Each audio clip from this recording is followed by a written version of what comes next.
The Senate will please come to order. Pursuant to the Constitution of the State of Vermont, I hereby open the 2025 biennial session of the Senate and call the Senate to order. Today's devotional exercises will be conducted by the Reverend Rachel Field of Northfield. Welcome.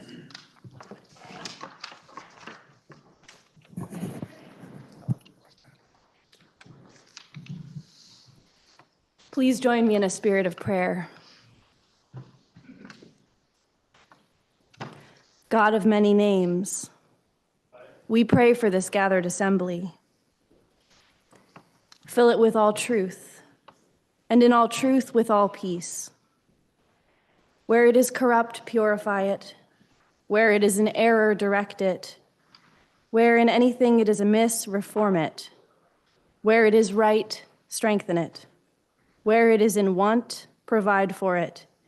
Where it is divided, reunite it, so that your love may be born in this world and in our hearts. Amen. Amen.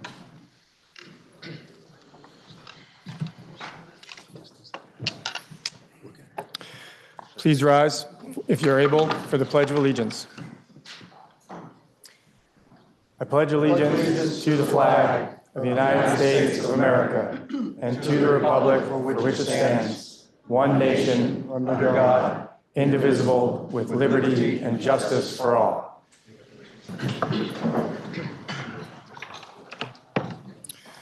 I'll now ask the Secretary to call the roll of the senators-elect.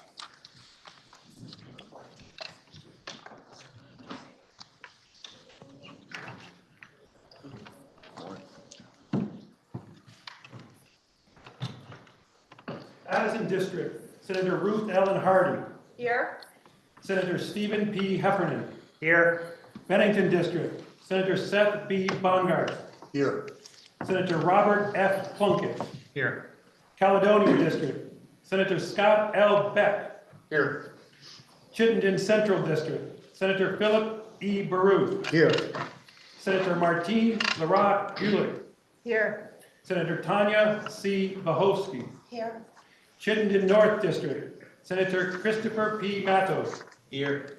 Chittenden Southeast District, Senator Thomas I. Chittenden. Here. Senator Virginia B. Lyons. Here. Senator Keisha Ron Hinsdale. Here. Essex District, Senator Russell H. Ingalls. Here. Franklin District, Senator Randolph D. Brock. Here. Senator Robert W. Norris. Here. Grand Isle District, Senator Patrick M. Brennan. Here. Lamoille District, Senator Richard A. Westman. Here. Orange District, Senator Larry W. Hart. Here. Orleans District, Senator Samuel A. Douglas. Here. Rutland District, Senator Brian P. Collmore. Here. Senator David H. Weeks. Here. Senator Terry K. Williams. Here. Washington District, Senator Ann E. Cummins. Here. Senator Andrew J. Perschlett. Here. Senator Ann Elizabeth Watson. Here. Wyndham District, Senator Wendy K. Harrison. Here. Senator Nader A. Hashim. Here. Windsor District, Senator Allison Clarkson. Here. Senator Joseph D. Major. Here. Senator Rebecca Elizabeth White. Here.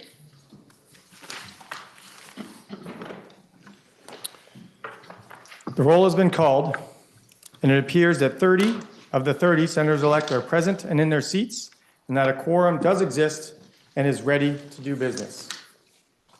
The 30 senators-elect present and in their seats will now rise and receive the oath of office from the Secretary.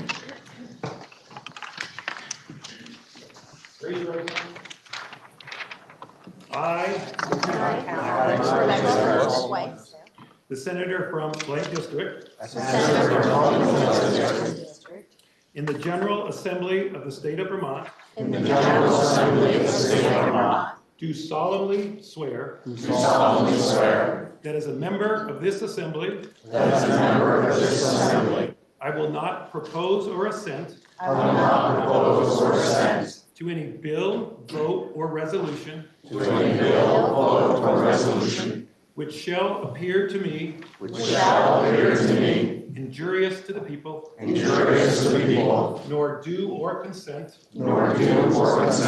to any act or thing whatever that shall have a tendency to lessen or abridge their rights and privileges as declared by the Constitution of this state. But will in all things conduct myself as a faithful, honest representative and guardian of the people. According to the best of my judgment and ability.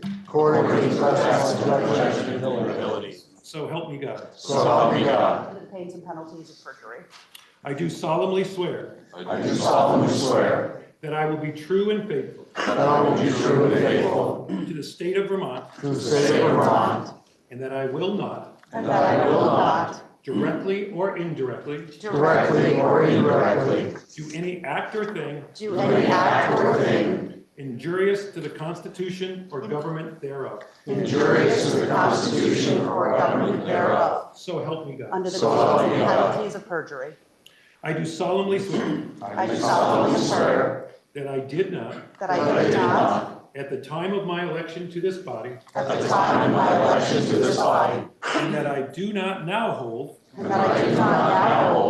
any office of profit or trust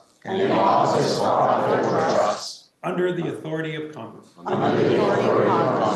So help me God. Under the pains and penalties of perjury. I do solemnly swear that I will support the Constitution of the state of Vermont and the Constitution of the United States. So help me Under God. pains and penalties of perjury. Congratulations.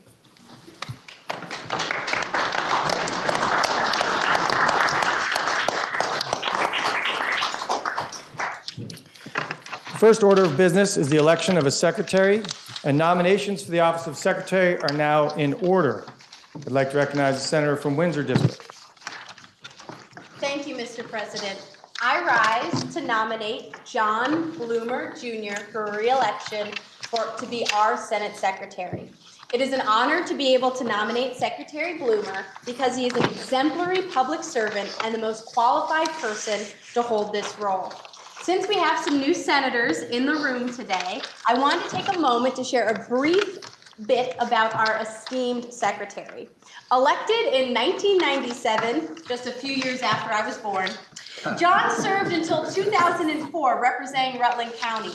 He follows in the footsteps of a family tradition of service to the state of Vermont.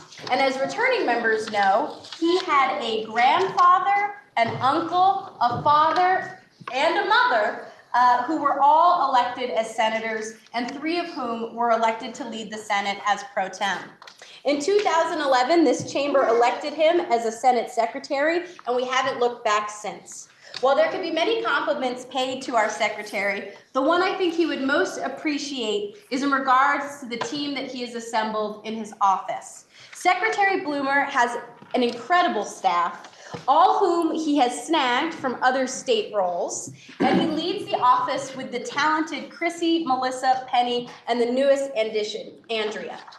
The office staffs the Joint Ethics and Rules Committee, the Senate Sexual Harassment Prevention Committee, and alternates with the House for the Joint Management Committee. They produce the calendar, the journal, all of which are daily tasks, and the secretary keeps historical records for the Senate and ensures safety and decorum for our chamber. Our secretary enforces the rules of decorum and procedure and has the odious task of making sure that the chamber is free from cell phones and computer use at all times. So when you see the secretary take off his glasses and beeline towards someone, it's most likely, especially if you're in the balcony, it's most likely because you're using a device and he will ask you politely the first time to please stop. He is so effective in this role that last year we played a practical joke on him during his birthday to honor his deliberative removal of devices from the chamber. So thank you for that continued odious task.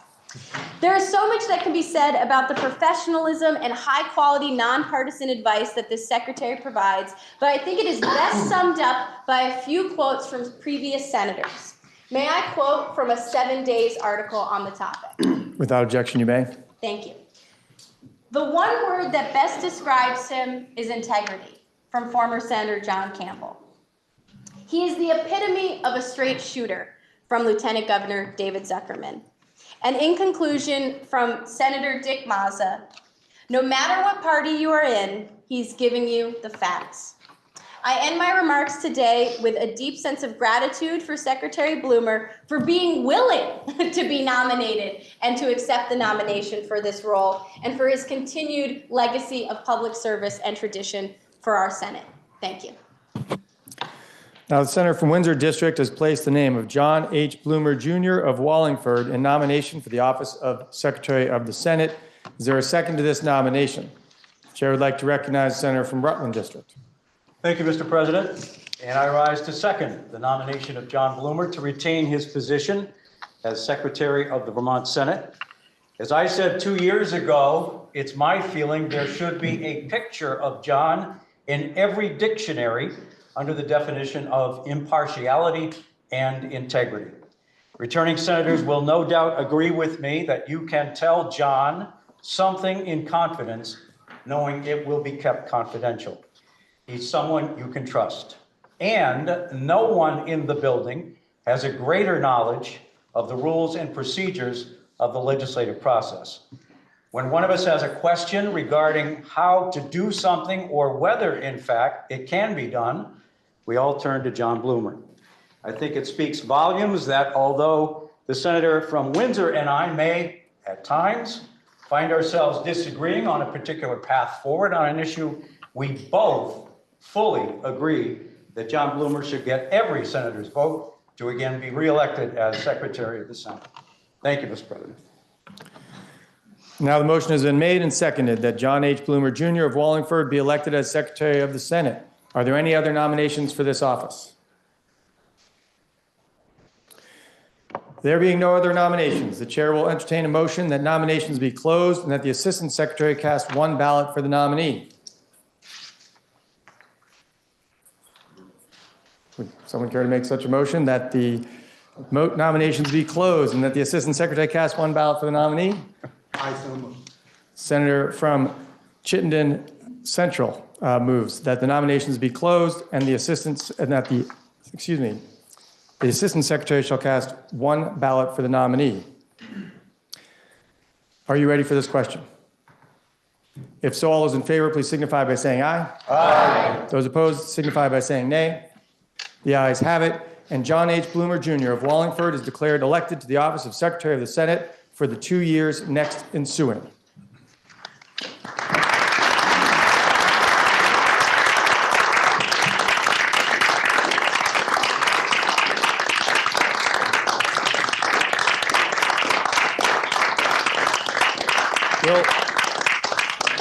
Will the Secretary-elect rise and receive the oath of office?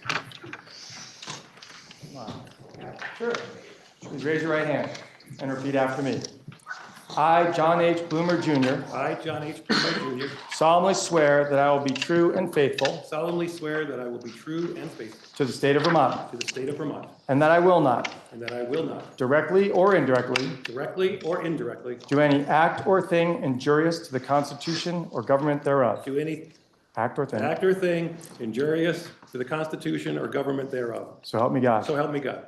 I solemnly swear I solemnly swear that I will faithfully execute the office that I will faithfully execute the office of Secretary of the Senate of Secretary of the Senate for the state of Vermont, for the state of Vermont, and will therein and will therein do equal right and justice do equal right and justice to all people, to all people, to the best of my judgment and ability, to the best of my judgment and ability, according to law, according to law. so help me God. So help me God. I solemnly swear I solemnly swear that I will support the Constitution of the state of Vermont that I will support the Constitution of the state of Vermont and the Constitution of the United States. and the Constitution of the United States. So help me So God. help me God. Congratulations. Thank you.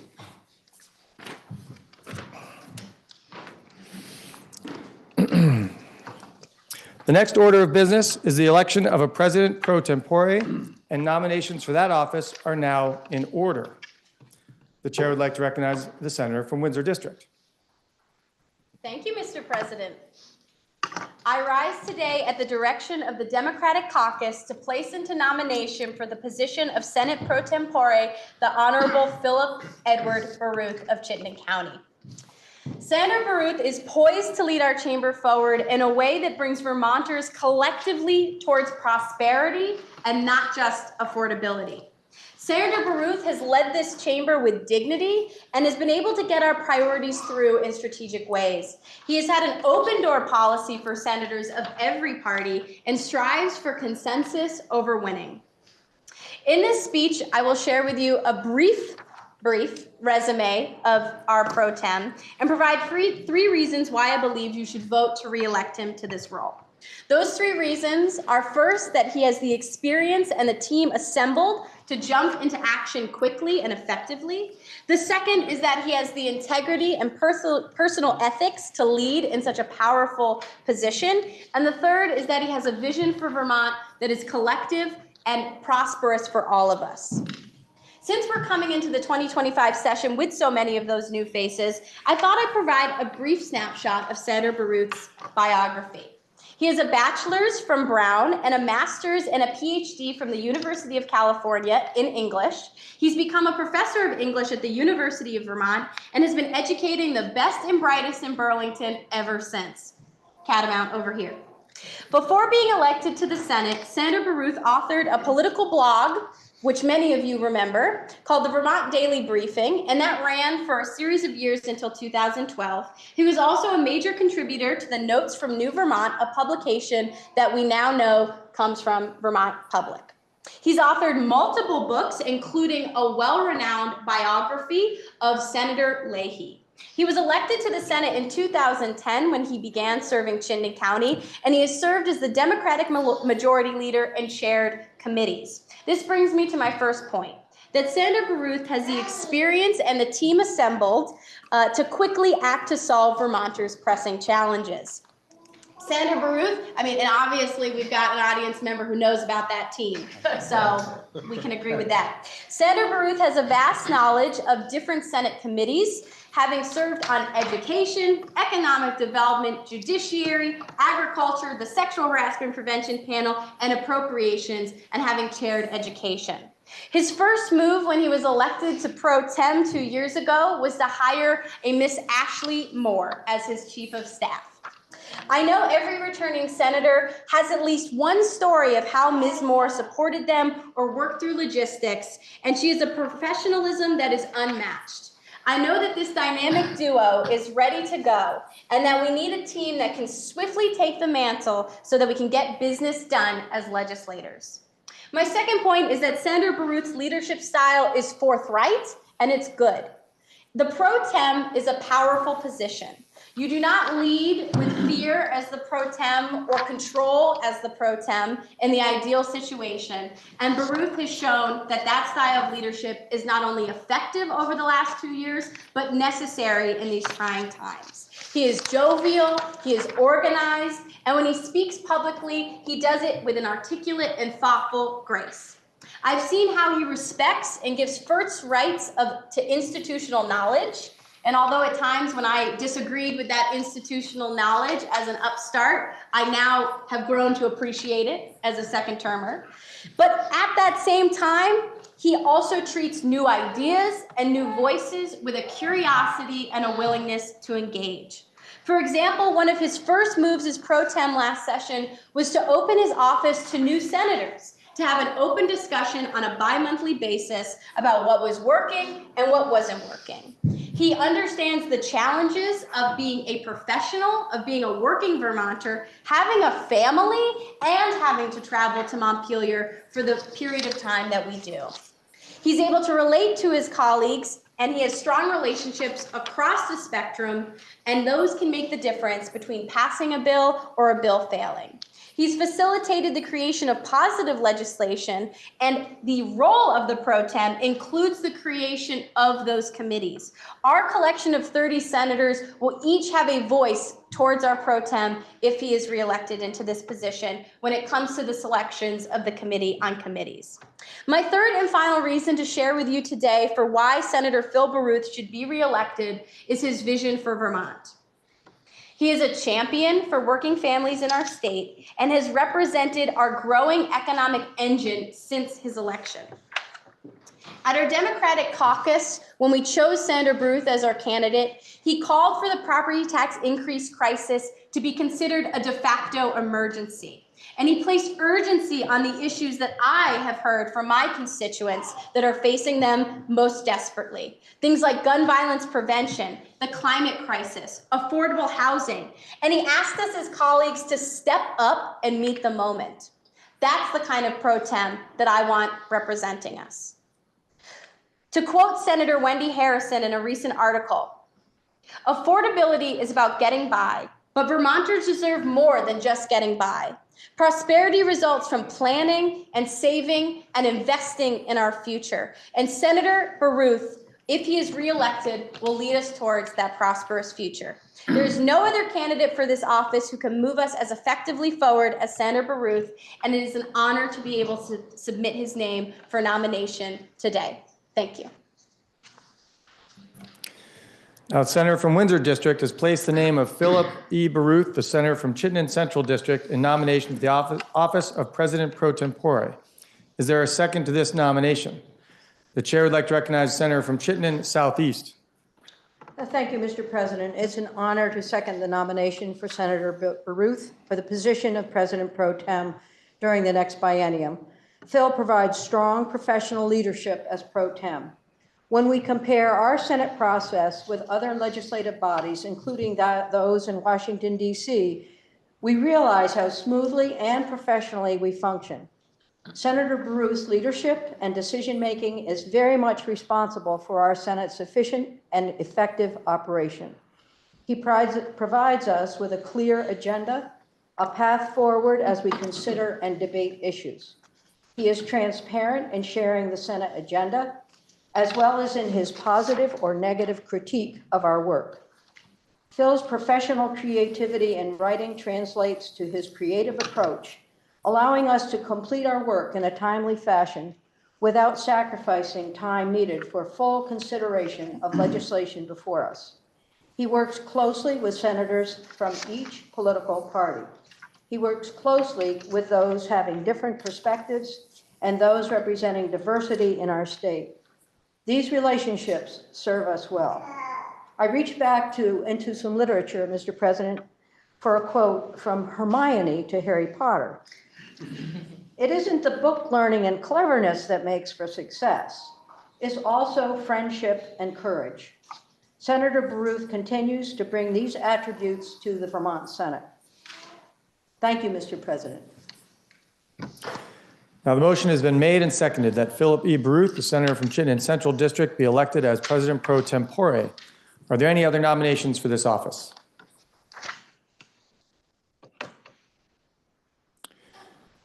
Seeing none, there being no other nominations, the chair will entertain a motion that nominations be closed and that the secretary cast one ballot for the nominee.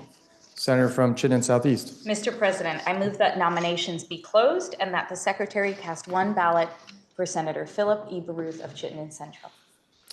Now, the senator from Chittenden Southeast District has moved that the nominations be closed and that the secretary cast one ballot for Philip E. Baruth as President pro tempore. Are you ready for this question? If so, all those in favor, please signify by saying aye. Aye. Those opposed signify by saying nay. The ayes have it, and Senator Philip E. Baruth of Chittenden Central District is hereby declared elected to the office of President pro tempore.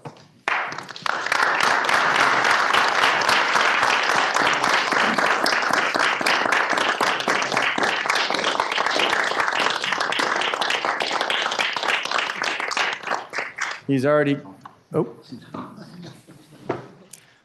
Will the senator from Chittenden Central District present himself at the bar of the Senate and receive the oath of office? Come on. Please raise your right hand. Here, I'll make it so that.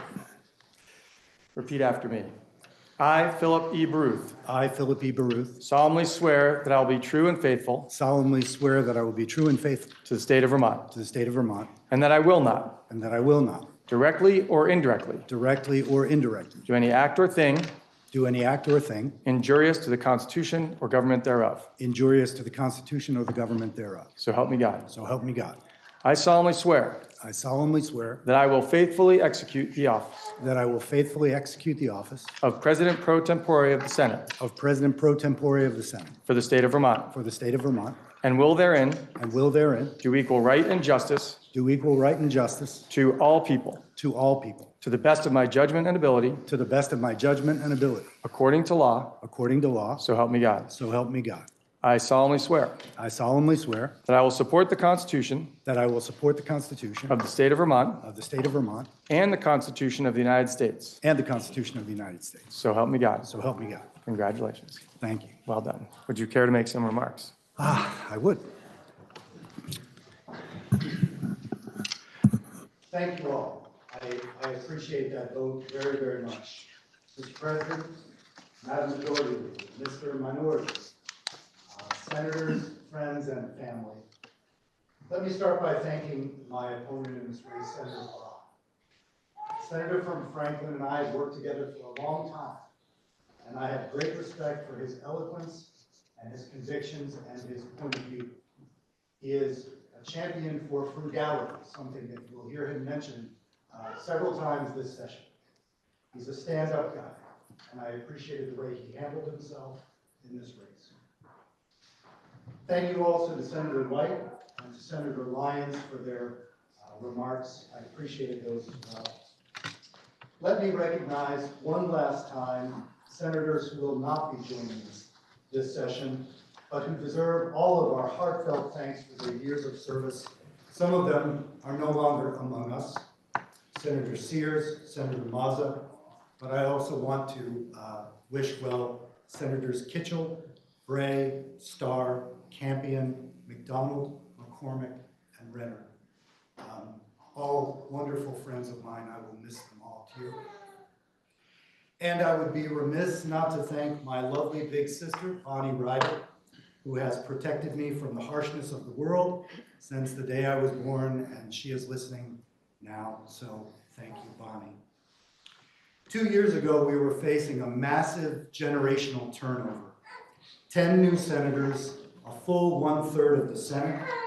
I nicknamed them 2 years ago the Big Ten, which Senator Norris immediately revised to the Perfect 10. They weren't perfect, but they were amazing, and that's close enough for government. But look at us now.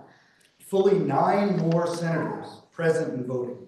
Nearly 2/3 of the body brand spanking new over the last 2 years. An astonishing evolution in this chamber. Sometimes you find purpose in your legislative life, Mr. President, and sometimes a purpose finds you. If I have one purpose in this legislature at this point, it is to continue to facilitate this once-in-a-blue-moon transition. And that means working with all of you incoming senators, regardless of party, showing those senators the ropes, and helping them navigate the arcane procedures that govern this body. Ashley Moore, my phenomenal and hardworking chief of staff, is available every single day in the Pro Tem's office, and you don't need an appointment if you need help. Poke your head in the door, and Ashley will be halfway to solving your problem before you finish describing. We'll be scheduling time each week to work with freshmen and to answer questions, but in my opinion, the 3 most important words for every senator, every freshman, every veteran are these 3 words: Secretary John Bloomer. We said the same, excuse me, skip the page. Oh, yeah. I said this 2 years ago, but I'll say it again. I have learned more from Secretary Bloomer about the Vermont Senate and its traditions than I've ever learned from any other human being about any other subject whatsoever. He is nonpartisan to a fault, and he is a patriot for the Senate to the end. Is he mischievous, even puckish in his pursuit of Senate decorum? Absolutely. But that only makes it all the more engaging to learn what he very willingly will share with you. Over the last biennium, we faced major emergencies and passed historic legislation to meet those challenges. The catastrophic flooding we've been experiencing year after year produced the Flood Safety Act, which will greatly strengthen our defenses in wetlands, floodplains, and river corridors.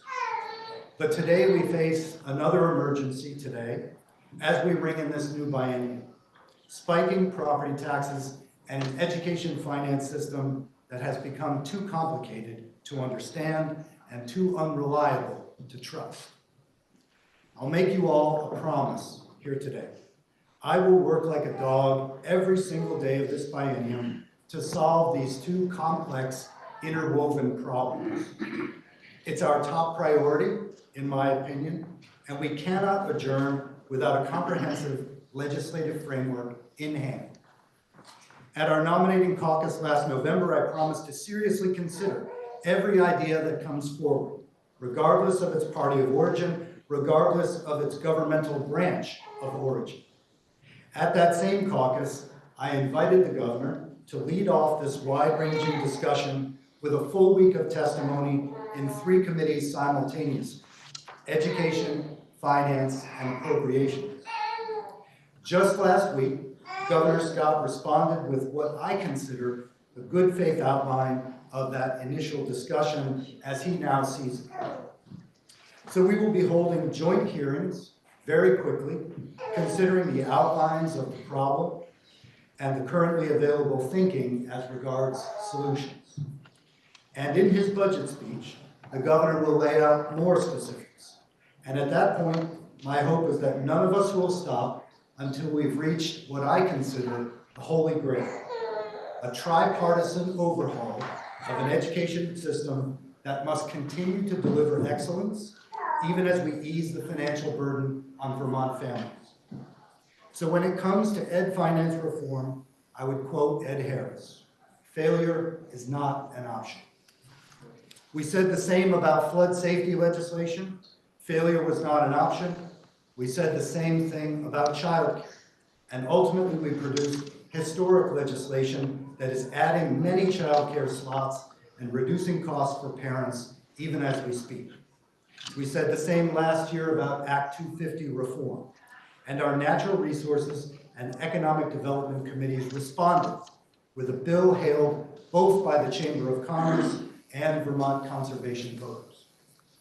In all of these instances, I bet big on the Senate, and this body came through with flying colors. I'm betting big on all of you again. Your hard work for very little money, your intelligence, your heart, your experience, your grit, your feel for the pain of the voters in your districts. We can do this, and we can do it together. So bless us all in our work. And thank you for your faith in me again. It means the world to me.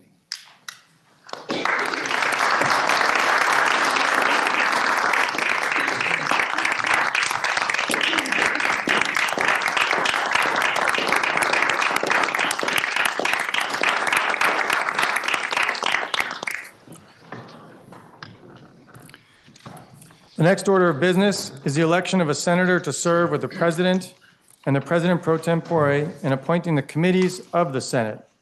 Nominations for that office are now in order, and I'd like to recognize the senator from Washington District. Thank you, Mr. President.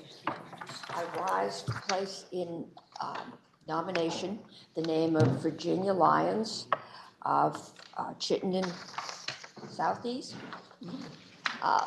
for the position of third member of the Committee on Committees. For those that are new, the Committee on Committees in the Senate appoints all the committees. Until they meet and appoint us, none of us have a committee. None of us are chairs. None of us know what we're doing. So it's important that we have the committee nominated and that it contain the third member who represents us that is thoughtful, that is unbiased, that is nonpartisan, and that knows and respects the traditions and the decorum of the Senate. Senator Lyons, for any one of us that have served with her, and I have served with her on several occasions, know that at heart, she is a scientist. I asked her for some information to make this nomination, and she sent me a list of things that she supports: the tradition of the Senate, being, nonpartisan, being respectful for everyone. And I wrote back and I said, well, can you give me a little of your academic background? And so she sent me a list that she got an MS and a BS and, oh, by the way, a PhD from Rutgers. But that was it. I could look on her website for more information. I think that speaks to humility. That she is a humble person, but she is a very thorough and effective committee member and committee chair. Any one of us who have served with her, and I have on several occasions on several committees, know that she is a scientist. She works from information, she works from data, and she is meticulous in drawing conclusions that are indicated by that information. Thinking back, I can't ever remember Ginny doing anything that was partisan, because that was the party's position. Everything she's done is be backed up by information and data that leads her to that conclusion.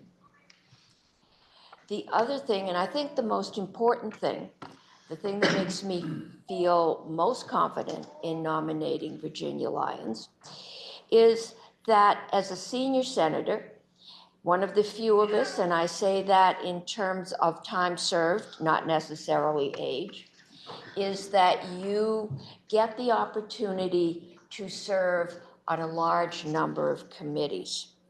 I know Jenny, along with chairing health and welfare for many years, has chaired natural resources. She served on finance, appropriation, education, and I know I'm missing a few others. I think the only one she hasn't served on may be agriculture, but I could be wrong about that. The advantage of that is that that gives Senator Lyons firsthand knowledge of what the committees do, what their scope of jurisdiction is, and what kind of skills and interests that are needed on that committee. And that will be just an invaluable asset to have as she works with the Lieutenant Governor and the President pro tempore to nominate all the members of all of our committees. So with that, Mr. President, it is my pleasure to nominate Virginia Lyons to be the third member of the Committee on Committees. Now, the senator from Washington District has placed the name of Virginia V. Lyons, the senator from Chittenden Southeast District, in nomination for the office of third member on the Committee on Committees. Is there a second to this nomination? The chair would like to recognize the senator from Windham District. Thank you, Mr. President. I rise to second the nomination of Senator Ginny Lyons for third member.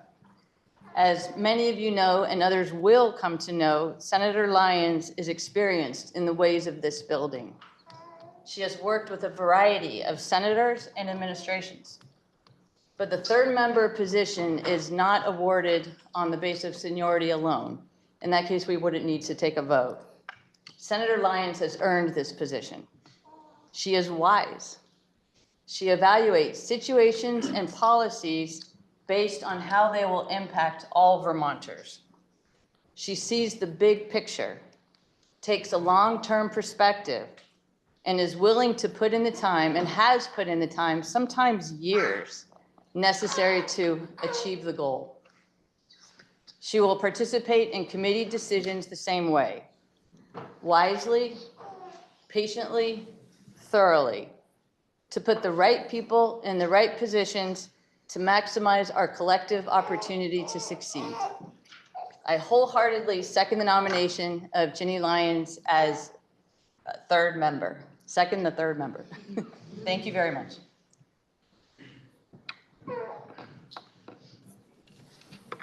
The motion has been made and seconded that Virginia V. Lyons, a senator from Chittenden Southeast District, be elected as the third member of the Committee on Committees. Are there any other nominations for this office? Seeing none, and there being no other nominations, the chair will entertain a motion that nominations be closed and that the secretary cast one ballot for the nominee. Senator from Chittenden Central. Mr. President, I move that nominations be closed and that the secretary be directed to cast a single ballot for this nomination.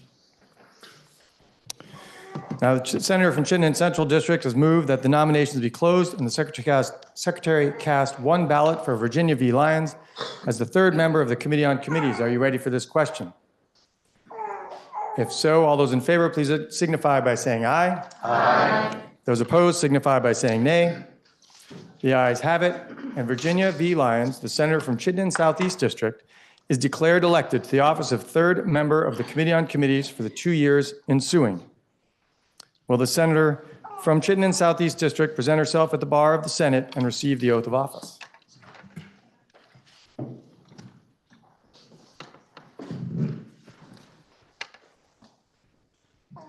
Welcome.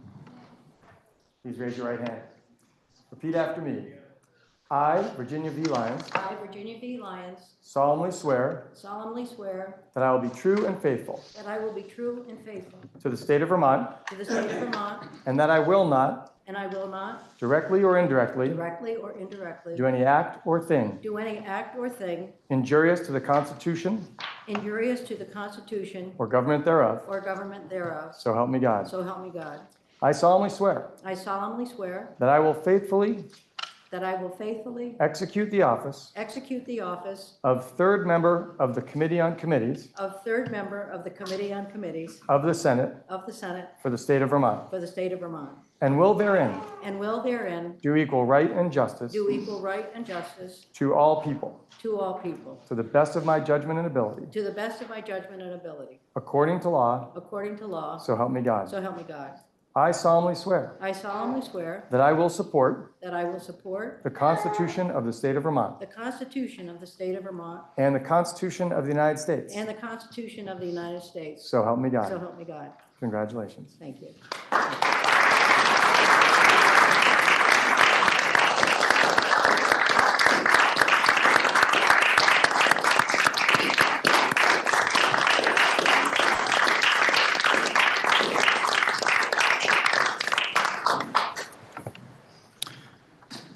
The chair wishes to announce the appointments by the secretary of Melissa Rose Gradell of Montpelier as Assistant Secretary of the Senate, Christine F. Gilhooly of Waitsfield as Operations Manager and Journal Clerk, Andrea M.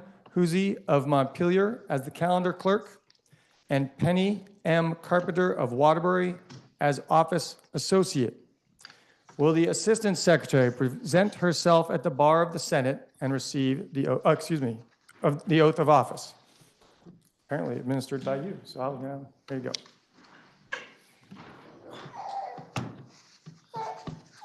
Raise your right hand. Repeat after me. I, Melissa Rose Gerdell, I, Melissa Rose Gradell, solemnly affirm solemnly affirm that I will be true and faithful that I will be true and faithful to the state of Vermont, to the state of Vermont, and that I will not directly or indirectly and that I will not directly or indirectly do any act or thing do any act or thing injurious to the Constitution injurious to the Constitution or government thereof, or government thereof, under the pains and penalties of perjury. under the pains and penalties of perjury.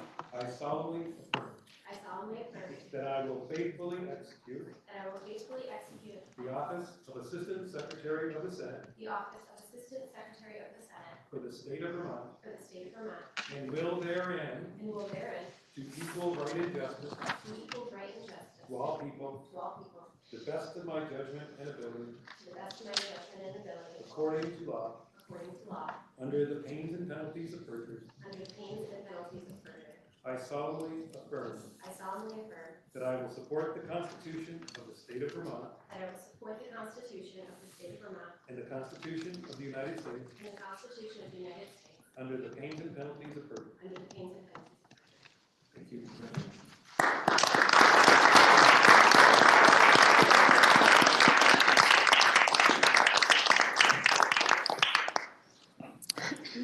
The Senate is ready to do business, and we have a few Senate resolutions and joint resolutions to take up at this time. First, we have Senate Resolution SR1 relating to the rules of the Senate offered by Senator Baruth of Chittenden Central District. Please listen to the reading of the resolution. Resolved by the Senate that for the 2025 biennial session, the Senate be governed by the permanent rules of the Senate as in effect at the end of the 2024 adjourned session until others are adopted, with the following amendments. First, Senate Rule 2A is amended to read as follows. 2A, the senators from the Addison Senatorial District shall occupy seats numbered 18 and 19. From the Bennington Senatorial District, seats numbered 5 and 6. From the Caledonia Senatorial District, seat number Old Language 26, New Language 25. From the Chittenden Central Senatorial District, seats numbered 10, 11, and 12. From the Chittenden North Senatorial District, seat number 27. From the Chittenden Southeast Senatorial District, seats numbered 7, 8, and 9. From the Essex Senatorial District, seat number 3. From the Franklin Senatorial District, seats numbered 20 and 21. From the Grand Isle Senatorial District, seat number Old Language 25, New Language 26. From the Lamoille Senatorial District, seat number 1. From the Orange Senatorial District, seat number 4. From the Orleans Senatorial District, seat number 2. From the Rutland Senatorial District, seats number 22, 23, and 24. From the Washington Senatorial District, seats number 28, 29, and 30. From the Windham Senatorial District, seats numbered 16 and 17. And from the Windsor Senatorial District, seats numbered 13, 14, and 15. Second, in Rule 24, ninth paragraph, after the words public buildings, by striking out the comma and inserting the following. Information technology generally along with the acquisition, operation, and management of information technology, parentheses, in state government and in the General Assembly, end parentheses. Third, Senate Rule 102A is amended to read, 102, Ethics, subsection A. The Committee on Committees shall, at the beginning of the biennium or as soon as possible thereafter, establish an ethics panel to receive and investigate allegations of ethical violations of senators and allegations of discrimination by senators, except for those complaints covered under Rule 101, and to recommend to the Senate any disciplinary action against a senator for an ethical or discriminatory violation, if the panel deems it necessary.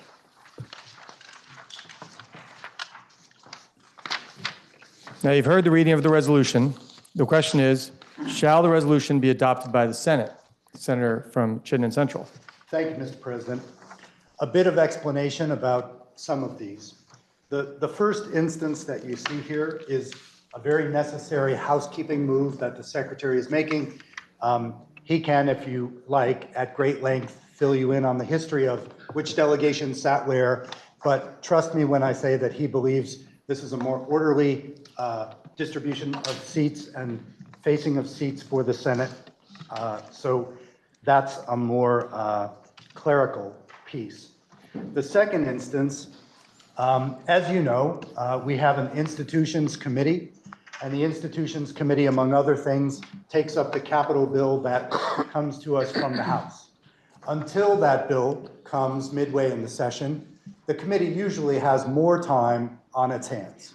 So in thinking about how the committee might use that first half of the biennium a little more effectively, I, in talking with other senators, joined it to something that we've talked about for a long time, which is that under our jurisdictional rules currently, there is no specific place for information technology.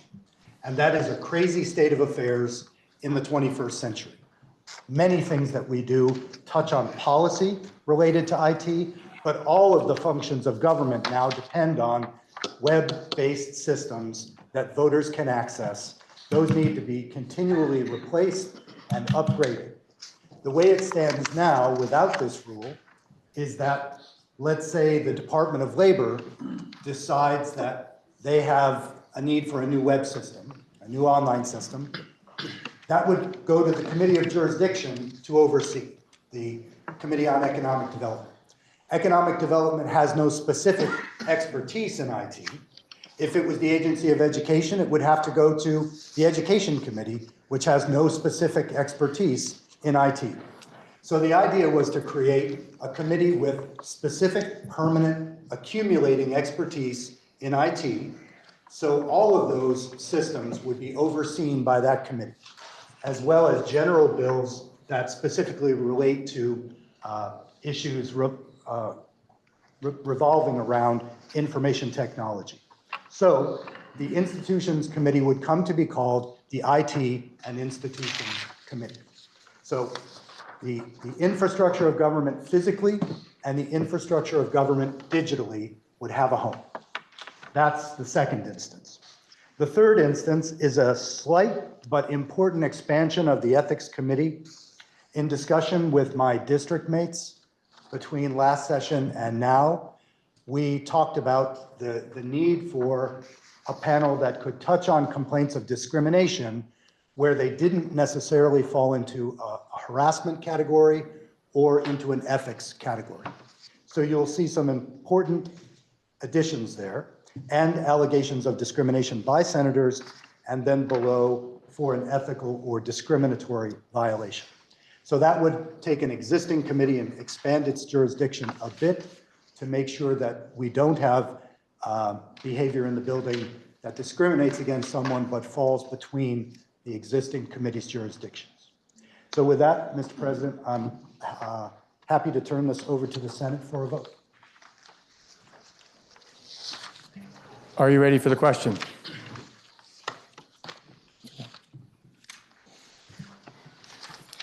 All those in favor, please signify by saying aye. Aye. Those opposed signify by saying no. The ayes have it, and you have adopted the resolution. We now have SR 2, relating to concurrently conducted electronic committee meetings offered by Senator Baruth of Chittenden Central District. Please listen to the reading of the resolution. Resolved by the Senate, notwithstanding the language in Permanent Senate Rule 32A limiting the applicability of Senate Rule 32A to declarations of emergency, the provisions of Permanent Senate Rule 32A regarding committee meetings shall be in effect until Tuesday, March 11, 2025. Now, you've heard the reading of the resolution. The question is, shall the resolution be adopted by the Senate? Senator from Chittenden Central. Senators will see that this resolution and SR 3 both regard electronic participation. These are ongoing rule evolutions, as I would put them. So during the pandemic, we moved to a fully remote state of affairs. Some of you were in the chamber at that time and remember. That was Senate President Pro Tem Tim Ash who accomplished that, which I always think of as a pioneering move. It has aided our ability immeasurably to reach our constituents.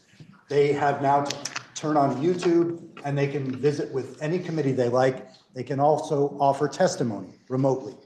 What SR 2 does is continues a rule that we had in place last biennium that gave the chair of a committee the power to say whether people could participate remotely or not. And in general, the Committee on Committees and the Rules Committee found no abuse of that rule, and so we would like to continue it. But you'll note that it's in place until March 11th. That is town meeting day break. At that point, the Committee on Committees and the Rules Committee will revisit this rule and SR 3, and we will determine, has the rule been abused? Are people using it in ways that they shouldn't? So this is taking us a couple of months into the future with this rule.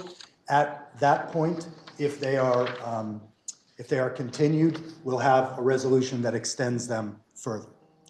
Thank you, Mr. President. Are you ready for the question? All those in favor, please signify by saying aye. Aye. Those opposed signify by saying nay. The ayes have it, and you've adopted the resolution. We now have for consideration SR 3, relating to electronic participation in Senate sessions offered by Senator Baruth of Chittenden Central District. Please listen to the reading of the resolution. Resolved by the Senate that a temporary rule to be designated by Rule 9B be adopted to read as follows. Rule 9B, temporary rule regarding electronic participation in Senate sessions. A1, Senate sessions shall be in person, except a senator may participate, debate, deliberate, and vote pursuant to the procedures of Senate Rule 9A in concurrently conducted electronic sessions on a temporary emergency basis if A, the senator has tested positive for or diagnosed with COVID-19 and is within a required period of isolation. B, the senator has COVID-19 symptoms and is awaiting the results of a diagnostic test. C, the senator is the primary caregiver for a household member, and the household member is required to be home due to one of the reasons set forth in subdivisions A to B of this subdivision 1. Or D, the senator or household member for which the senator is the primary caregiver has a temporary emergency relating to care or health. 2, a senator may avail themselves of Section A1D for no more than 2 consecutive days. A senator may request the Rules Committee approve a longer duration of participation under Section A1D. B, this temporary rule shall remain in effect through Tuesday, March 11, 2025. Now you've heard the reading of the resolution. The question is, shall the resolution be adopted by the Senate? Are you ready for the question? Senator from Chittenden Central. Thank you, Mr. President. Just a couple of things to note here. I think of this as the most family-friendly of the rule changes that we've made. Under the auspices of this rule, we had a senator give birth and be allowed to participate while in the hospital. That was a huge evolution for us. It couldn't be more positive, in my opinion. We also had a senator participate remotely from a funeral. So it has been, I think, to everyone's benefit to have this in place, but there is a countervailing principle, which is that we believe, that is, the Senate has typically believed and the Rules Committee believes, that senators should be present unless these conditions are there. So again, we have seen on the Rules Committee no abuse of this. People have used it when they've needed it and been grateful for it. But this, as you will note, again, extends to town meeting day. We will re-examine it to make sure that it's functioning as it should. And if it is, it will be continued till the end of the biennium. And with that, Mr. President, happy to answer questions. Senator from Addison. Thank you, Mr. President. I'm just looking at this language, specifically A and B, about the COVID-19, and it seems out of date. So if I may inquire of the presenter of the rule change. Senator from Chittenden Central is interrogated. This language related to COVID-19, first of all, COVID-19 is not as emergency as it used to be, and it seems also out of date in terms of the protocols surrounding COVID-19. And I'm wondering also, there are other sicknesses, illnesses, issues related to why someone may not be here, such as the weather, for example, that don't seem to be covered. And I'm wondering if it might be better to have this more generic rather than specific about COVID-19, because this is out-of-date language related to that. I see the senator's point. I don't believe we're free of COVID-19 at this point. I do think it's a serious threat. People should be vaccinated. We don't want it reemerging in the State House. So that's why that language is there. Weather, I don't believe, is covered here, and wouldn't be. So if someone can't show up because of the weather, they can't electronically participate. They can't say, well, it's snowy at my house, I'm not coming in. Well, I'm wondering if there are other illnesses that, RSV, the flu, cancer, someone just mentioned quietly, other issues that we had last year, a senator who was seriously ill with cancer too, in fact. And so I'm wondering if it might be more effective to make A and B more generic about illnesses and not specific to COVID-19. I believe this does cover other illnesses, and I would look to the Senate Secretary for that. Would you care to have a brief recess? Or?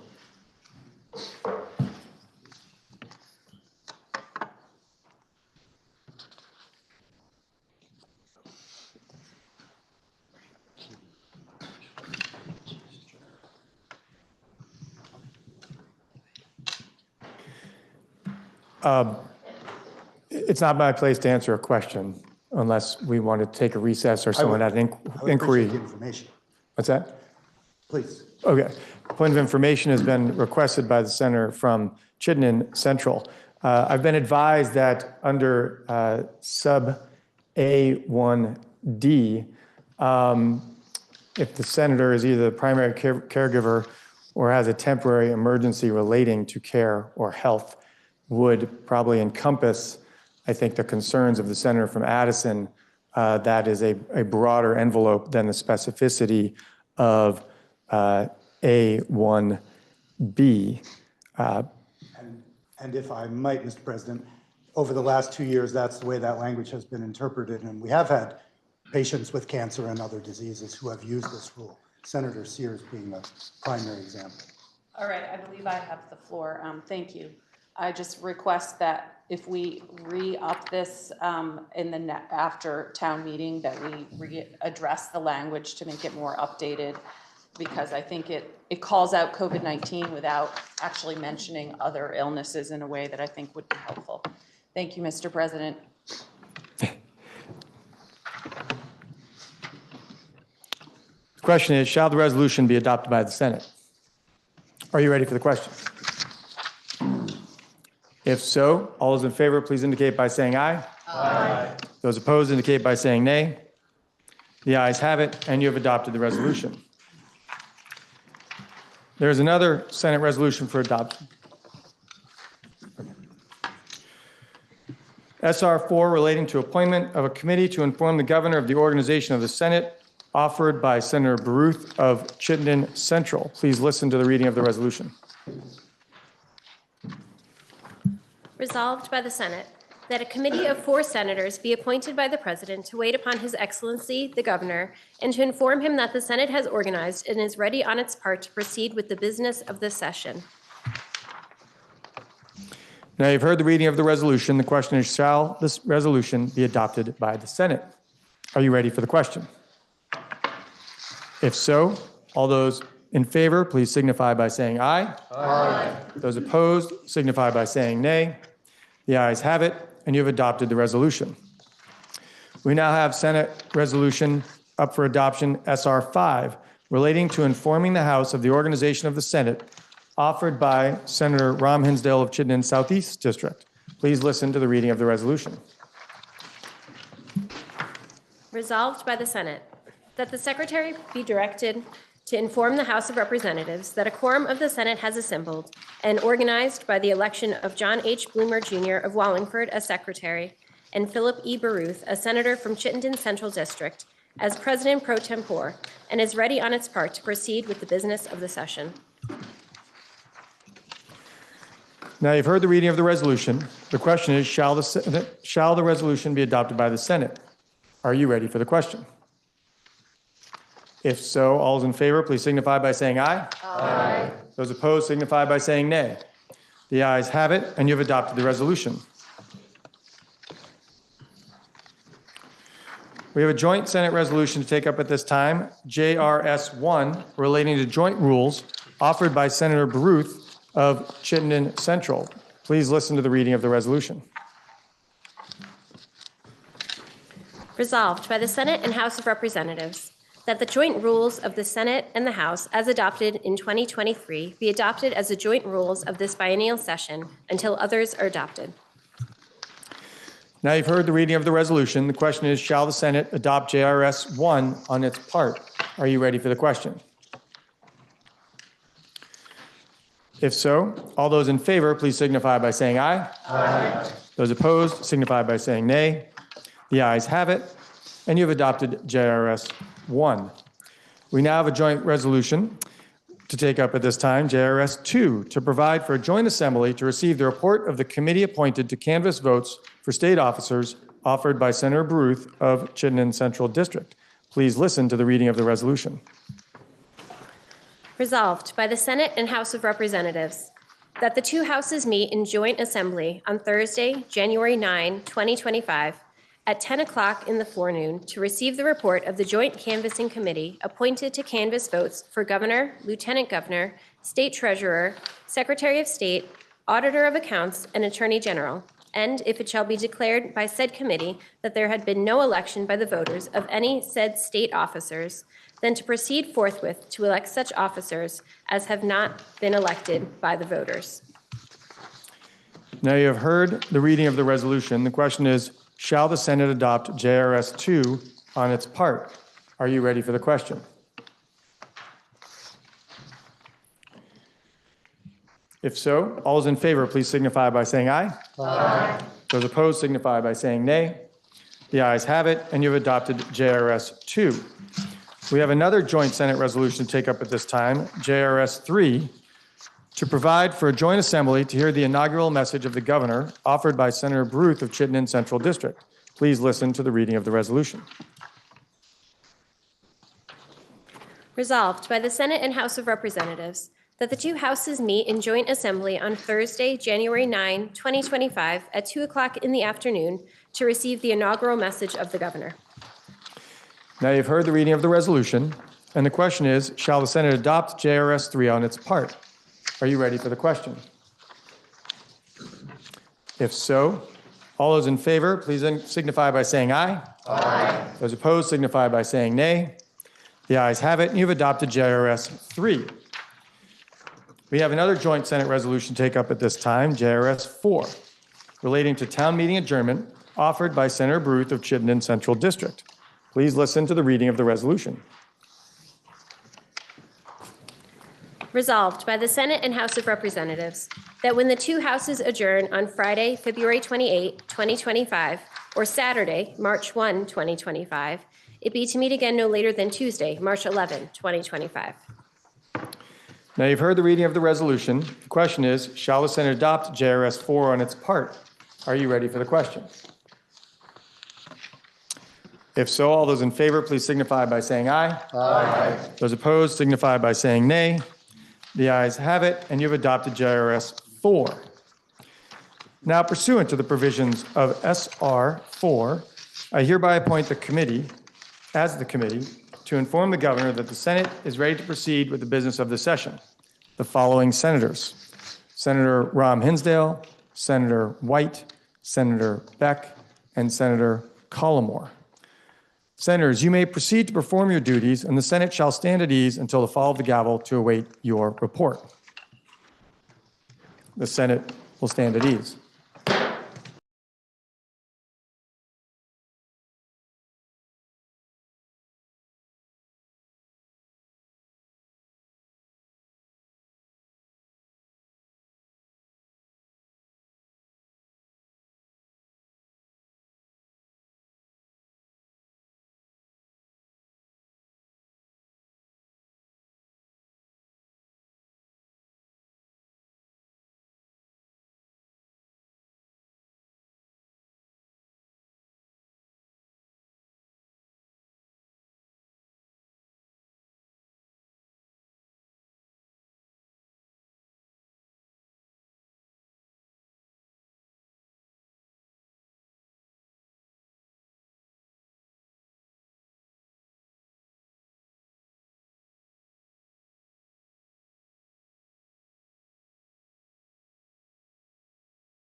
Oh, there was shoes. I was like, shoes, but my child.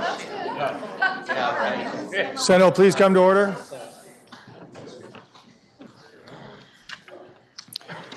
Senators, do you have a report? Senator from Chittenden Southeast. Mr. President, the committee has performed its duties pursuant to Senate Resolution 4 and informed the governor that the Senate has organized. Pursuant to Senate Rule 5, I hereby nominate as a committee on the part of the Senate to canvass votes for the state officers, Senator Hardy of Addison District, Senator Plunkett of Bennington District, Senator Beck of Caledonia District, Senator Gulick of Chittenden Central District, Senator Matos of Chittenden North District, Senator Ram Hinsdale of Chittenden Southeast District, Senator Ingalls of Essex District, Senator Norris of Franklin District, Senator Brennan of Grand Isle District, Senator Westman of Lamoille District, Senator Hart of Orange District, Senator Douglas of Orleans District, Senator Williams of Rutland District, Senator Watson of Washington District, Senator Harrison of Windham District, and Senator Major of Windsor District. Senator from Chittenden Central. Mr. President, I move that the senators placed in nomination by the president be elected. Senator from Chittenden Central District, Senator Bruce, has moved that the senators placed in nomination by the president be elected. The question is, shall these nominees for the canvassing committee be elected? Are you ready for the question? If so, all those in favor, please indicate by saying aye. Aye. Those opposed indicate by saying nay. The ayes have it. These senators are declared elected as members of the canvassing committee. I'll remind you all that even if I don't get the glasses on, I'm going to see if you're whispering. Will those senators just elected as members of the canvassing committee please rise to receive the oath of office from the secretary? Raise your right hand. Do you solemnly swear that you will faithfully execute the office as members of the canvassing committee for state officers to the best of your judgment and abilities according to law, so help you God? I do. Congratulations. The chair will designate Senator Hardy to serve as chair of the Joint Canvassing Committee to canvass votes for state officers. The members of this canvassing committee will meet with the Secretary of State at approximately 3 p.m. in room 11 downstairs. Are there any other matters to take up at this time? The chair would like to recognize a senator from Chittenden Central. Thank you, Mr. President. Pending announcements, I would move that the Senate stand in adjournment until 9:50 a.m. Thursday, January 9th. And if I might continue with an announcement once you've... The senator from Chittenden Central District has moved that, subject to any announcements, the Senate do now adjourn until 9:50 a.m. Thursday, January 9th, 2025. Are there any announcements? Senator from Chittenden Central. Thank you. Just two fairly quick announcements, Mr. President.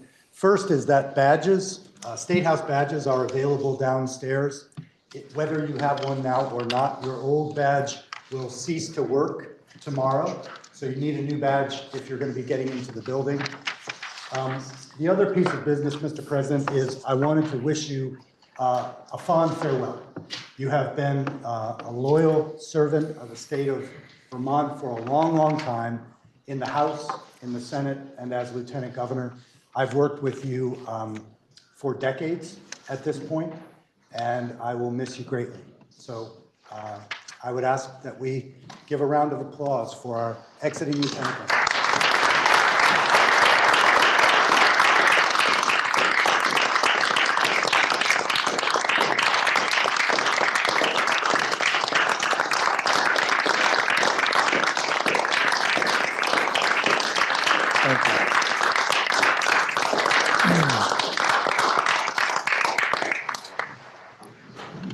Thank you. By way of announcement, I'd like to offer a couple of remarks myself. Public service has been the honor of my life, and it's hard to be moving on from that at this time. But I want to offer some thoughts for you all, particularly the new folks and even the 2-year veterans. As you know, it's a tremendous responsibility that people of Vermont have entrusted you with. It's also, as always, a tremendous opportunity. And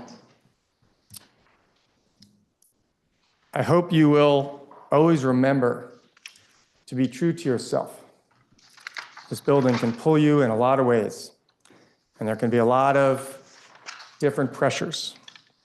But at the end of each day, and I always told this to myself, at the end of each day, and for the rest of your lives, the one person that you are absolutely going to have peace with your decisions with is yourself when you go to bed every night. And so stay true to your core values, to your respect for your constituents, and for your devotion to the issues and the betterment for Vermont and Vermonters. I want to thank you, Secretary Bloomer, and your staff, Melissa, and everybody. As you know, I have, regardless of how crazy my ideas might be, have always had a deep, deep regard for the process and the rules and the institution, whatever body I was either in, or in this case now presiding over. We know that the public faith in the system is fractured. But if there's no faith in the system, we have no governance, we have no economy, we have no process by which people can deliberate in a peaceful and respectful manner to satisfy our differences in a way that people can feel heard and respected. And I hope and I believe that this body and the likely incoming replacement for me also hold those values deeply, but don't forget in the heat of the moment. I also want to thank my spouse, Rachel, and my family, Addie. And many of you know this experience and others don't.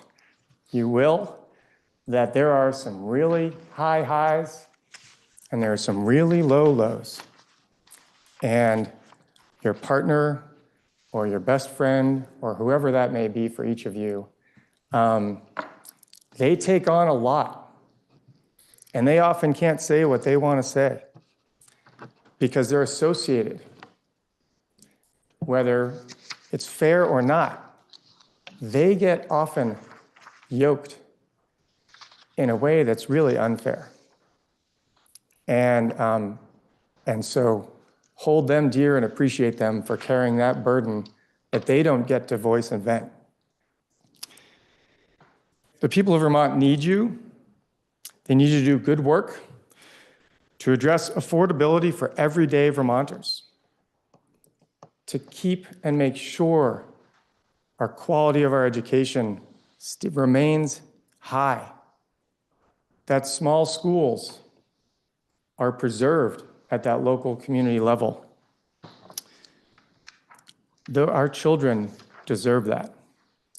They also deserve a state and a planet that will foster a strong economy and a safe environment to live in. It's all about our kids. When I came into this office, I gave everybody, some of you know this, a dry bean seed years ago. Each senator got a different seed. There are so many varieties of vegetables out there, even though they all look the same for the most part. But in the dry bean world, you see those differences. And every one of our children is an individual, unique being. They may be bigger or smaller. They may have more ability or capacity in one direction or another. But each one of them deserves the opportunity to thrive and be the best they can be. And at the end of the day, we have to hold that at the top of the pile of all the responsibilities and challenges.